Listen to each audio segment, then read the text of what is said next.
வாங்க. ஓ இருங்க, அப்போ கதிரி எடுத்துட்டு வாரேன். இந்த ஒன்று மண் நான் பிள்ளை எல்லாம் இப்போ போக போது தேத்தண்ணி தண்ணி போடாது பிள்ளை தேத்தண்ணியும் குடிச்சிட்டு வந்திருக்கேன். தெரியும் தானே, என்ன தெரியும் தானே. என்னட்டா இந்த ஊர்ல போரினால் பாதிக்கப்பட்ட மக்களுக்கு நாங்க கொஞ்சம் காசு சேர்க்கிறோம். ஓ நல்ல விஷயம். அதுதான் கொஞ்சம் நீங்க கொஞ்சம் உங்களை பார்த்தா கொஞ்சம் ஹெல்ப் பண்ணக்கூடிய மாதிரி இருக்கு. அதான் உதவி செய்கிறீங்களா? நிச்சயமா புள்ள, இது ஒரு கட்டாயம் செய்ய வேண்டிய காரியம். எங்கட 35-40 வருஷமா நடந்த கொடூரமான யுத்தம், அதில் கையை கால் இழந்தது, மாற்றுத்திறனாளியாக இருக்கிறாங்க, விதவைகளாக இருக்கிறாங்க, பெற்றோர்கள் இழந்தவங்க, அப்படி பெரிய கஷ்டம். அப்படி எவ்வளோ சொன்ன கஷ்டப்படுது.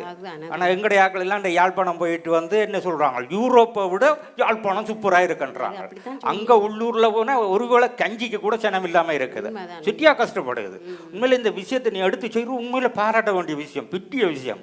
அதானே உங்களுக்கு பாருங்க, இந்த நாட்டில் நடக்கிற இதெல்லாம் உங்களுக்கு இங்கே, அதாவது ஐரோப்பாவில் இருந்து கொண்டு உங்களுக்கு இதெல்லாம் தெரியுது. உண்மையிலே உங்களை பாராட்டக்கூடிய மாதிரி தான் இருக்கு எனக்கு. மற்றது என்னட்டா, இப்போ நீங்கள் ஒரு 500 ரூபா எழுதுறீங்களா? அதான் 500 ரூபாயோ? நான் அங்கே ஊரில் சொல்லி விட்றேன். இல்லைண்ணா, நான் கேட்குறேன் ஸ்விஸ் ஃப்ராங்கு கேட்குறேன். ஸ்விஸ் ஃப்ராங்கு ஓம் பிள்ளை. இப்போ என்னட்ட காசு இல்லை. ஏனண்டா என் மகள் இப்போ டியூஷனுக்கு போகணுன்ட்டு டியூஷனுக்கு காசு கொடுத்தேன்.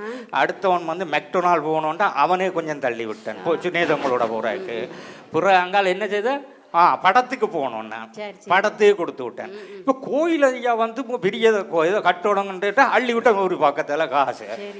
சரியோ, அதால் இப்போ கையில் இல்லை. மற்ற பிள்ளை வந்து நான் வந்து ஊரில் அந்த மாதிரி செய்கிறேன். இப்போ போரால் யுத்தத்தால் பாதிக்கப்பட்ட மாற்றுத்திறனாளிகளை வச்சு பெரிய ஒரு சுய உதவி திட்டத்தை உருவாக்கி வேற யாரும் செய்கிறேன்னு கேள்விப்பட்டேன். நானும் சேர்ந்து தான் செய்கிறேன். நான் கோடிக்கணக்கில் காசு அனுப்பி இருக்கிறேன். நீ போய் என்ன சனா டிராவல்ஸால இருக்கிறான், போய் அவன்கிட்ட கேள். ரைட்டு, இந்த சேனலை சொல்றீங்க, யாழ்ப்பாணத்துல இருக்கா? இங்க கோடிக்கணக்கில் அவன் மூலமா தான் நான் காசு அனுப்புறேன். என்னன்னா அப்படி ஒன்று கேள்விப்படையிலே சனா அடுத்த மாதம் திறக்க போறான் இல்லை லூசன்ல, அவன்கிட்ட கேளு. நீ பாரு, சனா டிராவல்ஸ் தான் இங்க காசு அனுப்புறதுக்கு மெயினான ஆள். அவன்கிட்ட கோடிக்கணக்கில் கொடுத்து நாட்டுக்கு காசு அனுப்பி இருக்கிறேன். இவனோட கேள். அப்படி கேள்விப்படையில நான் பாக்குறேன், பிரச்சனை இல்லை. சரி, என்ன பிரச்சனை இல்லை. நான் உனக்கு காசு தருவேன், ஜோசிக்காக போயிட்டு வா. இந்த மறக்காம இந்த உதவியை செய்யுங்க. ஓமம் செய்ய, நான் காசு இருக்கேன் உன்னை கூப்பிடுவேன், பிரச்சனை இல்லை. ஓமம் இந்த காசை வரம் கேள்வி பண்ண போவேன்.